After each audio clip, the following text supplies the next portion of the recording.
സംസ്ഥാനത്തെ സർക്കാർ ആതുരാലയങ്ങൾ തകർച്ചയിൽ എന്നാരോപിച്ച പാലക്കാട് ജില്ലാശുപത്രിക്ക് മുമ്പിൽ കോൺഗ്രസ് ധർണ നടത്തി. ഒന്നാം നമ്പർ സ്ഥാനവും മുറുകെ പിടിച്ചിരിക്കാതെ സാധാരണ ജനങ്ങളുടെ ആവശ്യങ്ങൾ കണ്ടറിഞ്ഞ് പരിഹരിക്കാൻ തയ്യാറാകണമെന്നും രാഹുൽ മാങ്കൂട്ടത്തിൽ MLA.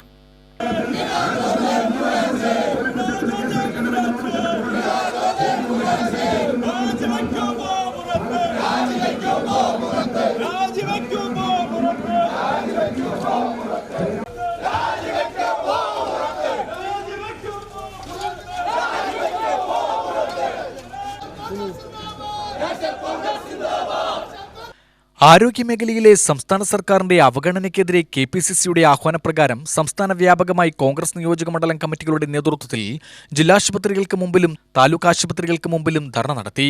പാലക്കാട് മലമ്പുഴ നിയോജകമണ്ഡലം കമ്മിറ്റികൾ സംയുക്തമായി നടത്തിയ ധർണ രാഹുൽ മാങ്കൂട്ടത്തിൽ ഉദ്ഘാടനം ചെയ്തു.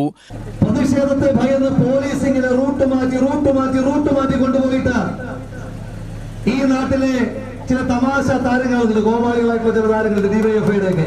അവര് വെല്ലുവിളിയാണ്, ധൈര്യമുണ്ടെങ്കിലൊന്ന് തടഞ്ഞു കാണിക്ക്. എന്റെ പൊന്നു ചങ്ങാതിമാർ, ഈ റോട്ടിലൂടെ പോയാലേ തടയാൻ പറ്റത്തുള്ളൂ. അതല്ല പാത്തും പതുങ്ങിയും പോയാൽ ഞങ്ങൾ എവിടെ ഇട്ടാ തടയുക? ഞങ്ങൾക്ക് അങ്ങനെയുള്ള ഇന്റലിജൻസ് ഇല്ലല്ലോ. ഈ നാട്ടിലെ പോലീസുകാർക്ക് വിവരമില്ല, ഈ നാട്ടിലെ മാധ്യമപ്രവർത്തകർക്ക് അവരുടെ ഇതുവഴിയാ പോകുന്ന വിവരമില്ല. അത്തരത്തിൽ റൂട്ടിങ്ങിലെ ചേഞ്ച് ചെയ്ത് പോയാൽ പ്രതിഷേധത്തെ ഭയമില്ലാതെ പോകുന്നത് രണ്ടും കൂടി പറയാതിരുന്നാൽ മതി. അപ്പൊ അതുകൊണ്ട് കേരളത്തിന്റെ ആരോഗ്യവകുപ്പ് മന്ത്രിയോട് പറയുവാൻ ആഗ്രഹിക്കുന്നു, എത്ര കാലമാണ് പാത്തും പതുങ്ങിയും ഒളിച്ചും പതുങ്ങിയും ഈ നാട്ടിലെ സാധാരണക്കാരായ മനുഷ്യന്മാരുടെ പ്രതിഷേധത്തെ ഭയന്ന് നിങ്ങൾക്ക് മന്ത്രിമന്ദിരത്തിൽ ഒളിച്ചിരിക്കുവാൻ കഴിയുക? അതുകൊണ്ട് കേരളത്തിന്റെ ആരോഗ്യവകുപ്പ് മന്ത്രിയോട് സൂചിപ്പിക്കുവാൻ ആഗ്രഹിക്കുന്നു, ഈ കേരളത്തിന്റെ ആരോഗ്യ മേഖല ഇങ്ങനെ തകർത്ത് തരിപ്പണമാക്കിയതിന്റെ പൂർണ്ണമായ ഉത്തരവാദിത്വം ഏറ്റെടുത്തുകൊണ്ട് നിങ്ങൾ രാജിവെക്കുന്നത് വരെ ഈ തുടർ സമരങ്ങളും പ്രക്ഷോഭങ്ങളുമായി ഐക്യജനാധിപത്യ മുന്നണിയും ഇന്ത്യൻ നാഷണൽ കോൺഗ്രസും ഇന്ത്യൻ യൂത്ത് കോൺഗ്രസും ഒക്കെ മുന്നോട്ട് പോകുമെന്ന് മാത്രം സൂചിപ്പിച്ചുകൊണ്ട് block Congress president CV Satheesh അധ്യക്ഷത വഹിച്ചു.